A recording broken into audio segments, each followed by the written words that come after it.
Halo Sobat Bisnis, kembali lagi dengan saya David Eka Istiabudi di Jorgi, Pojok Energi. Pada episode sebelumnya kita banyak bicara dengan stakeholder dari sisi pemerintah, pelaku bisnis. Hari ini saya beruntung dapat perspektif dari sisi konsumen. Bersama saya Pak Tulus Abadi, Ketua Harian di LKI. Selamat sore Pak. Selamat sore, Sehat, Pak? David. Alhamdulillah. Panas ya Pak? Seperti Ya. harga komoditas. Ada panas yang faktual, ada ya panas yang simbolik. Pak Tulus, ini akhir tahun lalu LPG non subsidi naik. Ya itu mekanisme bisnis ya Pak. Betul. Tapi pun itu bakal mempengaruhi, menurut saya pribadi bakal mempengaruhi konsumsi produk lainnya yang kebetulan ada subsidinya. Ya. Dan itu sepertinya kalau belajar dari BBM terjadi ada pergeseran gitu. Dinamika harga minyak juga akhirnya mendorong harga BBM.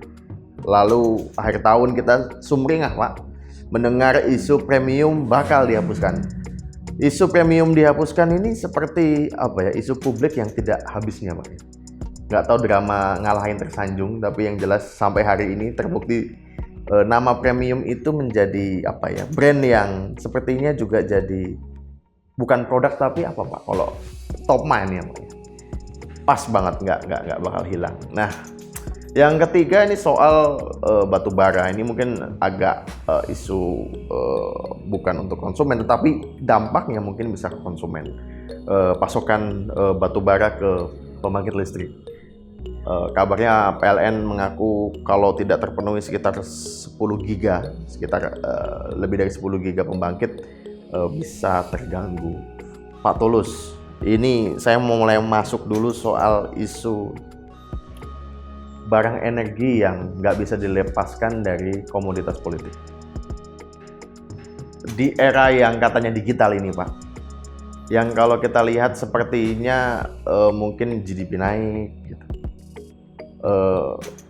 Barang-barang premium itu atau premium atau LPG, menurut Bapak yang hari ini kita dengar dari berita-berita publik, LPG tabung melon tidak dinikmati oleh yang berhak gitu. Otokritiknya Pak untuk barang-barang subsidi energi kita Pak. Ya, ada beberapa kritik memang sebenarnya soal subsidi energi itu, baik itu di listrik, gas LPG ataupun juga di premium atau BBM. Walaupun katanya BBM premium ini sudah tidak disubsidi, ya, karena sudah sesuai dengan harga pasar. Nah, tetapi kritiknya memang secara regulasi memang ada jaminan regulasi, di mana di Undang-Undang Energi itu sudah ditegaskan bahwa subsidi energi itu boleh atau dibolehkan, tapi dengan catatan untuk kelompok orang tidak mampu. Jadi subsidi energi itu bukan sesuatu yang haram, ya, karena memang punya jaminan regulasi yang kuat di dalam undang-undang tentang energi. Cuma memang peruntukannya jelas juga disebutkan untuk kelompok tidak mampu. Nah, tinggal bagaimana pemerintah mendefinisikan soal tidak mampu itu parameternya apa. Nah, dalam ini sebenarnya pada konteks listrik misalnya ya, itu adalah kelompok subsidi 450 volt ampere dan juga 900 volt ampere. Ini sebenarnya komoditas yang sudah sangat lama disubsidi. Saya ingat persis karena waktu itu saya ikut mengadvokasi. Ini sejak tahun 2002, listrik 450 volt ampere itu belum pernah direview, dan itu jauh lebih tinggi dibanding antara subsidi dengan tarif yang dibayarkan oleh konsumen. Ya, artinya ini sudah 21 tahun lebih kan. Dan kemudian 900 volt ampere hampir sama, walaupun yang sekitar 5 juta sudah dicabut subsidinya dengan satu terminologi subsidi tepat sasaran. Tetapi saya kira 85% masih disubsidi dengan full oleh pemerintah sebagaimana golongan 450 volt ampere. Nah, subsidi listrik ini relatifly dia sebenarnya yang paling tepat sasaran ya, karena dia langsung menyasar kepada kelompok-kelompok yang memang rumah tangga yang kecil ya. Tetapi pada sisi yang lain ini juga bisa bersifat boros dan juga jor-joran ya. Mengapa jor-joran? Karena tidak ada pengendalian. Jadi pemakaian berapapun akan disubsidi. Ya, di listrik itu kan ada dia makainya berapa kWh setiap hari, setiap bulan. Ya, nah sebenarnya kalau mau pemerintah mau lebih fair, lebih cerdas, itu oke, golongan 450 itu tetap disubsidi dan 900 tetap disubsidi, tapi ada kuotanya mestinya. Ya, kuotanya itu apa? Berapa pemakaian kWh yang boleh disubsidi? Ya, berapa pemakaian yang kira-kira tidak mengganggu basic need terhadap listrik yang dia gunakan? Itu yang disubsidi. Tapi ketika dia menggunakan listrik untuk kenyamanan atau untuk kepentingan lain yang non basic need, dia harus subsidinya dicabut. Katakanlah kalau di Afrika ya, saya pernah baca kajian di Afrika, di mana di Afrika itu orang miskinnya malah digratiskan listriknya. Tidak disubsidi, tapi gratis oleh pemerintah Afrika Selatan. Asal pemakaiannya tidak lebih dari 30 kWh. Nah, mengapa 30 kWh? Karena 30 kWh itu dianggap kebutuhan minimal terhadap rumah tangga miskin. Dengan 30 kWh dia sudah dapat penerangan, ya, aktivitas domestik lainnya itu bisa. Nah, kalau lebih dari 30 kWh, artinya itu ada perilaku yang sudah mengarah kepada katakanlah lebih. Nah, kemudian di atas 30 atau 31 ke atas, tarifnya dikenakan tarif keekonomian.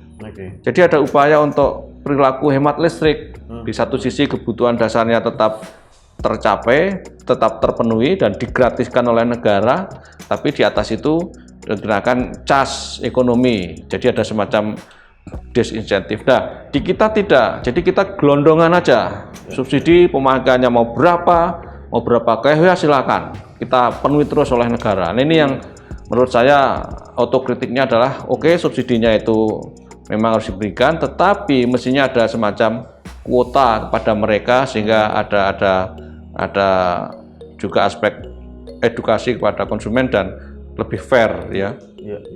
Gitu. Nah, itu yang soal listrik. Nah, kalau soal LPG khususnya 3 kg, ini juga sebenarnya polosenya sejak awal kan lebih bagus juga ya. Ketika kita pakai itu minyak tanah, konversi dari minyak tanah, karena itu kita menjadi bahan tertawaan dunia. Minyak tanah atau kerosin yang notabene bahan dasar untuk digunakan aftur pesawat di Indonesia dipakai untuk memasak. Makanya orang-orang negara maju mengatakan, kamu itu negara kaya. Kenapa kok kaya? Itu bahan bakar pesawat untuk masak. Nah, kemudian upaya untuk mengkonversi ke gas itu menjadi lebih rasional dari sisi energi dan juga dari sisi ekonomi. Tapi kemudian lagi-lagi ada inkonsistensi dari pemerintah dalam implementasi subsidi ini. Inkonsistensi apa? Karena kemudian yang mula-mula gas LPG 3 kg ini distribusi sifatnya tertutup, artinya dengan kartu kendali, hanya orang-orang tertentu yang memegang kartu itu yang boleh membeli, tapi kemudian dibebaskan, kartunya dibuang dan segala macam, sehingga akhirnya siapapun boleh membeli gas LPG 3 kg, tidak kenal miskin, kaya, boleh. Nah, kemudian terbukti sekarang, apalagi kemudian dipicu dengan adanya disparitas harga kelompok PSO dan non PSO, ya. Itu logika pasar yang sangat logis, di mana ada barang yang sama, kualitas sama, tapi kok harganya berbeda. Ya orang akan memilih yang lebih murah. Ya, makanya tidak heran kalau plafon subsidi pemerintah terus melambung untuk gas LPG ini. Tahun 2021 70 triliun digelontorkan untuk subsidi gas melon. Yang tadinya hanya dari mulai 50, ya 45, 50 dan seterusnya, akhirnya kan pemerintah sebenarnya boncos di dalam kebijakan subsidi LPG 3 kg karena ada inkonsistensi di dalam distribusi dan kemudian disparitas harga yang tinggi antara kelompok subsidi dengan non subsidi. Maka rekomendasi saya dan juga banyak orang yang sama, bagaimana mengembalikan subsidi mengembalikan distribusi gas LPG 3 kg menjadi distribusi yang tertutup, ya, atau mungkin diberikan berupa cash money dengan paket subsidi yang lainnya, gitu. Pak, ini yang wacana ini pun seru, Pak. Terbuka tertutup ini seru. Ya, seru, tentu saja. pun rumitnya sama seperti premium tadi mungkin. Karena kalau kajiannya kan sudah dilakukan Kemensos, Pak. Ya, ini Tapi soal nyali pilihan politik. pilihan politik, ya. Sebenarnya bukan soal teori-teorinya lagi, tapi soal pemerintah pilihan-pilihan politik praktisnya ini anginnya mau ke arah mana. Oke. Sama seperti kita bicara premium, ya. Premium sebenarnya kalau akhir-akhir ini ada wacana penghapusan premium oleh pemerintah untuk 2022 yang kemudian akhirnya prank doang, ya. Sebenarnya masyarakat waktu itu sudah terbiasa, sudah mulai welcome, sudah mulai familiar dengan non premium. Ingat tahun 2017 ya, Jawa Bali sudah dikondisikan untuk non premium, ya. Mengapa? Karena waktu itu sudah ada Pertalite, Pertamax semua sudah dikondisikan sehingga masyarakat sudah familiar. Tapi karena bukan tiba-tiba ya, mendekati pemilu ya 2018, 2019 akhirnya dibalikin lagi. Saya ingat betul waktu itu kita mau mudik Lebaran 2018. Pak Jonan diperintahkan sama Pak Jokowi buka itu premium. SPBU Pertamina harus menjual premium di semua SPBU. Nah, mulai itulah masalah premium menjadi terbuka lebar lagi dan sampai sekarang.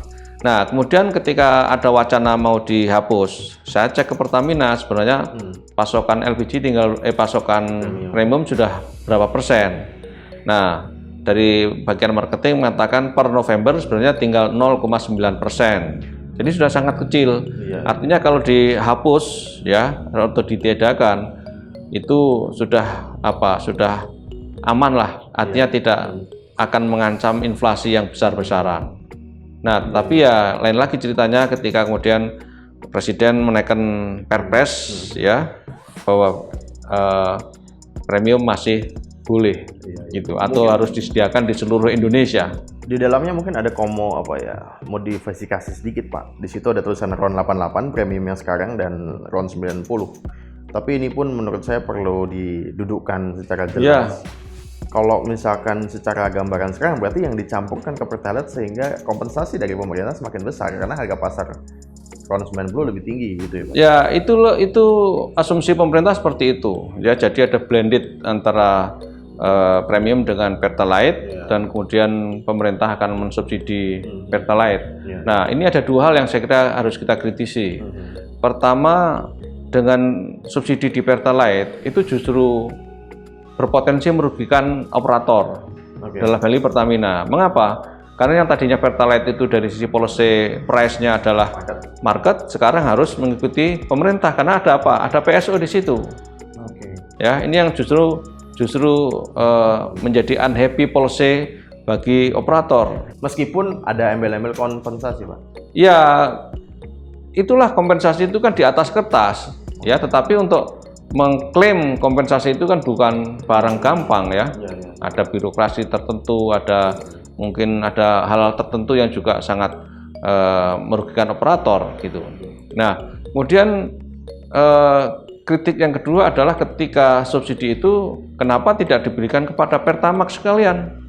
Kalau narasinya adalah transisi energi emisi. Kita sudah terlalu lama soal transisi itu ya. Karena kalau kita bicara premium, sebenarnya sudah dihapus sejak 24 tahun yang silam mestinya. Ketika pemerintah menggelontorkan kebijakan program Langit Biru.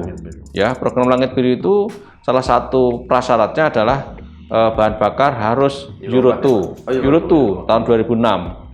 Ya, tapi kan premium nggak nyantol dengan Euro 2 karena dia oktan numbernya 88, sehingga harusnya memang dihapus sejak saat itu.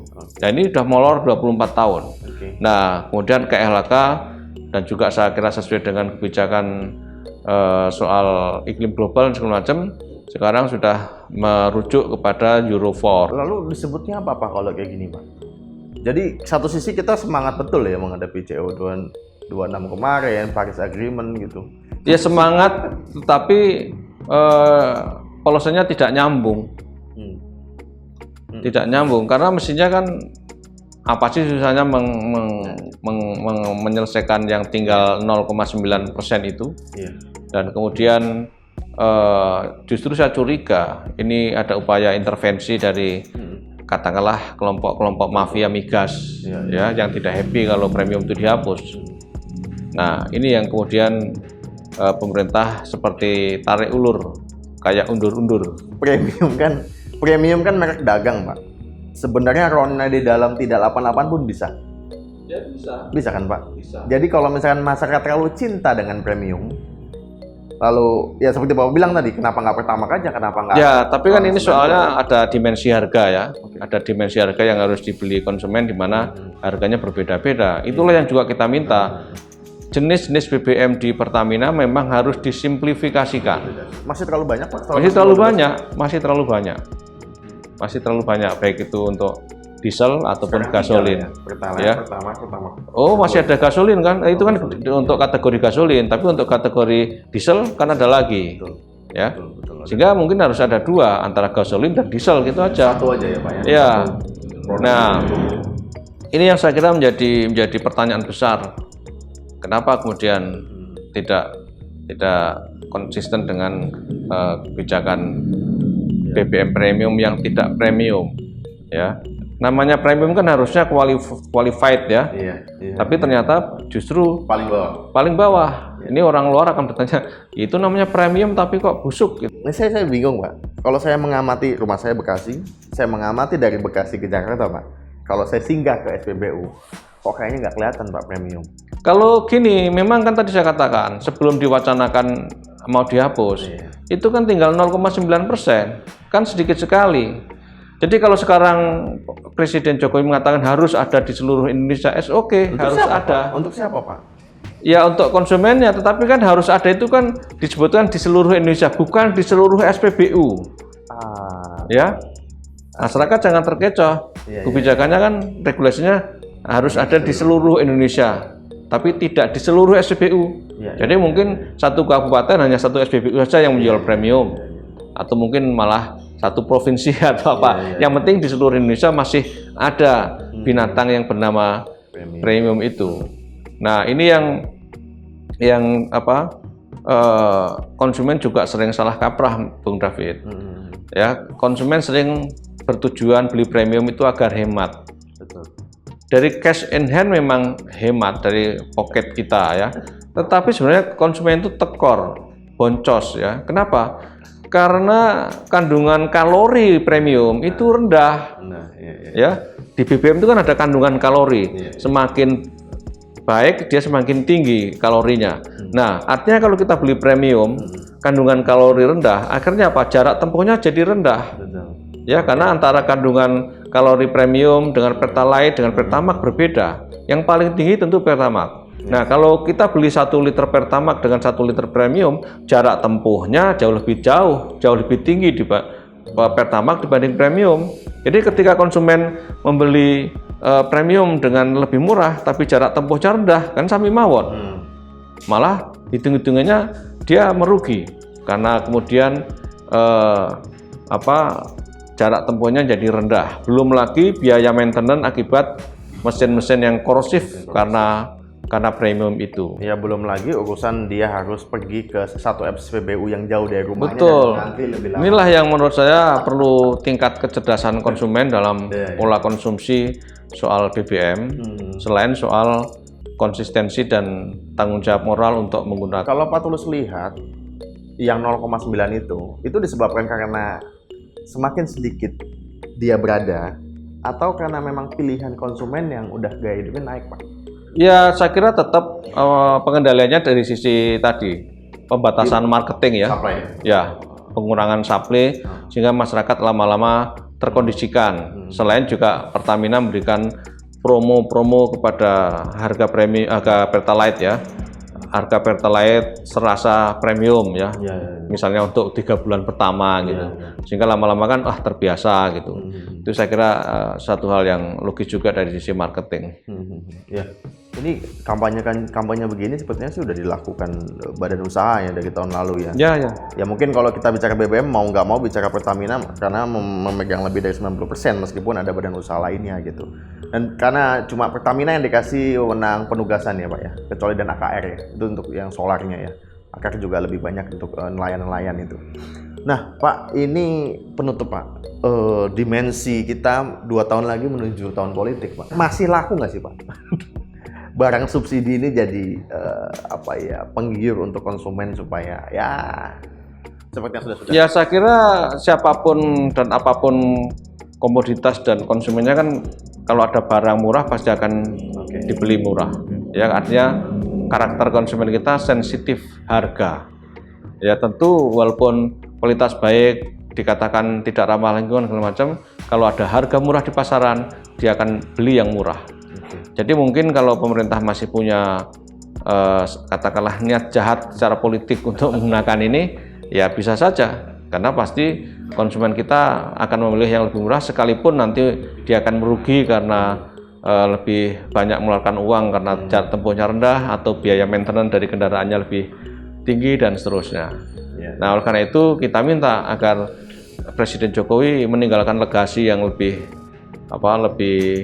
positif ya terkait dengan energi ini, dengan mewujudkan bahan bakar yang standar Euro atau standar yang ramah lingkungan, dan ini relevan dengan kebijakan yang sudah diratifikasi oleh Presiden Jokowi terkait dengan protokol Paris, pertemuan kemarin di Skotlandia dan segala macam. Karena omong kosong kalau ingin mereduksi emisi gas buang tanpa mengurangi penggunaan energi fosil atau mewujudkan konsumsi energi fosil yang lebih baik kualitasnya.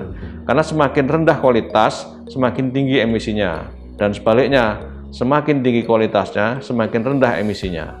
Begitupun di premium dan non premium. Sekarang kebijakan sudah ada, seperti Pak Tulus bilang sejak 2006. Dan mungkin paket beberapa kebijakan dari Kementerian LHK juga sudah ada tuh yang 2017 ya Pak, 2016 sudah ada.